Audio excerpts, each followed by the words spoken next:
There's a man worth over $60 billion. He controls more luxury brands than almost anyone on earth. Hermes, Dior, Louis Vuitton, Sephora, Tiffany & Company.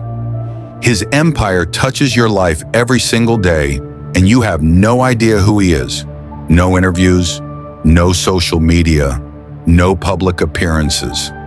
While Elon Musk tweets and Jeff Bezos builds rockets, this man has perfected something far more dangerous: the art of invisible dominance. This is the story of Bernard Arnault, and why the richest people you've never heard of are the ones you should fear most.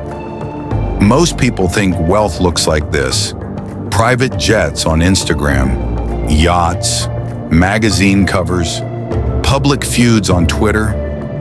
Bernard Arnault thinks that's pathetic. While other billionaires crave attention, Arnault has spent 40 years building an empire in the shadows. LVMH, Louis Vuitton, Moet Hennessy, the largest luxury conglomerate in human history, 75 brands, 200,000 employees, operations in every major city on earth, and the man at the center? You wouldn't recognize him if he sat next to you on a plane. That's not an accident. That's strategy. Arnault understood something that most wealthy people miss entirely. Attention is a liability. The more people know about you, the more they want from you. Politicians come asking for donations. Activists target your companies. Rivals study your every move. So Arnault made a choice: build an empire so vast, so complex, that by the time anyone understands what you've done, it's already too late to stop you. In the 1980s, while everyone was watching flashy tech entrepreneurs, Arnault was quietly buying distressed luxury brands: Christian Dior, Givenchy, Celine. People thought he was overpaying. They called him reckless. But Arnault saw something they didn't. He wasn't buying companies, he was buying desire. The human need for status, aspiration, identity. You can't disrupt that. You can't innovate it away. As long as humans exist, they will pay for the feeling of luxury. And Arnault, he was building a monopoly on that feeling. But here's where it gets interesting. Arnault didn't just buy brands, he weaponized culture. Most business leaders think power comes from market share, revenue, profit margins. Arnault knew better. Real power comes from controlling what people aspire to. So he turned luxury into religion. He hired the best designers, threw the most exclusive fashion shows, created products so desirable, people would wait in lines for hours just to buy a handbag. And here's the genius part. The more exclusive he made his brands, the more people wanted them.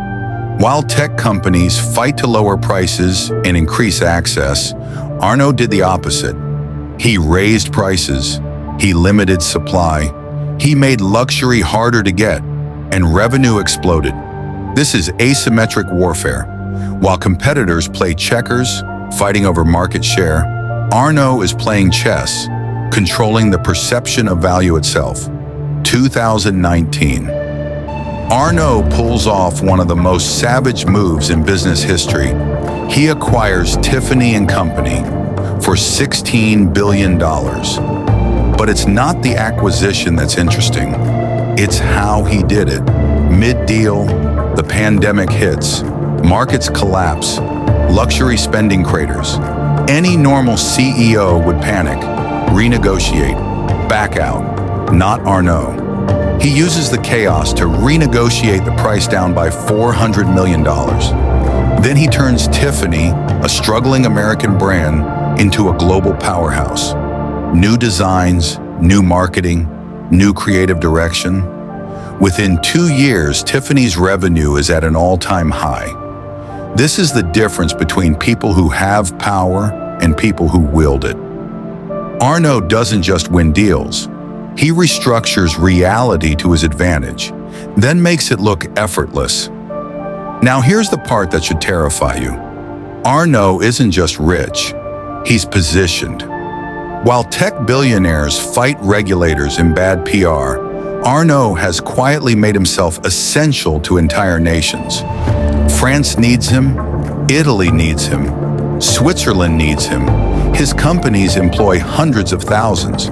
His brands define cultural identity. When Arnault speaks, presidents listen, but he rarely speaks. And that's the move. He's built a machine so powerful it runs itself. No drama, no scandals, no distractions, just silent, ruthless accumulation.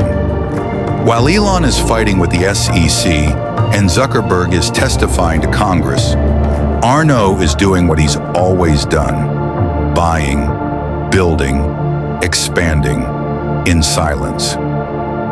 So what's the lesson here? There are two types of power in this world. Loud power, the kind that gets headlines, book deals, podcast tours, the kind everyone sees, and quiet power, the kind that moves markets, shapes culture, and controls empires without ever needing to explain itself. Loud power is fragile. It relies on perception, momentum, and public approval. One scandal, one mistake, one bad quarter, and it collapses. Quiet power is structural. It's built into systems, supply chains, cultural identity, national economies. You can't cancel it. You can't disrupt it.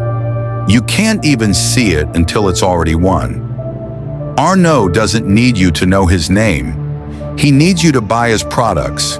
And you do.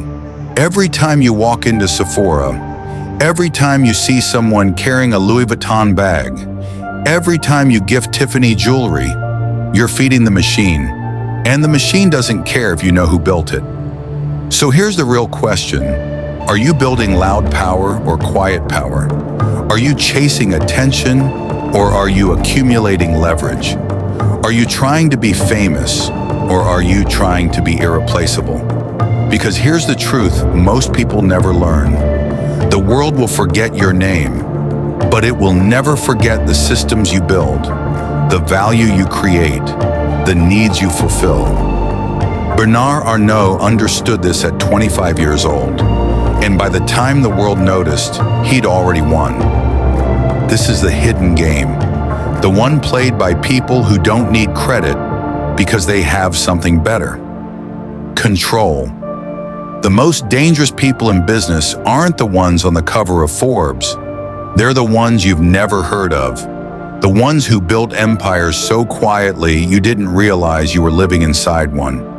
That's power.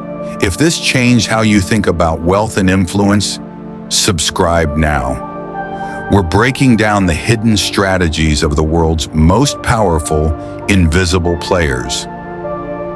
Comment below. What's one thing you could build quietly instead of loudly? Next time, we're exposing the shadow investors who control Silicon Valley without writing a single line of code. You don't want to miss it.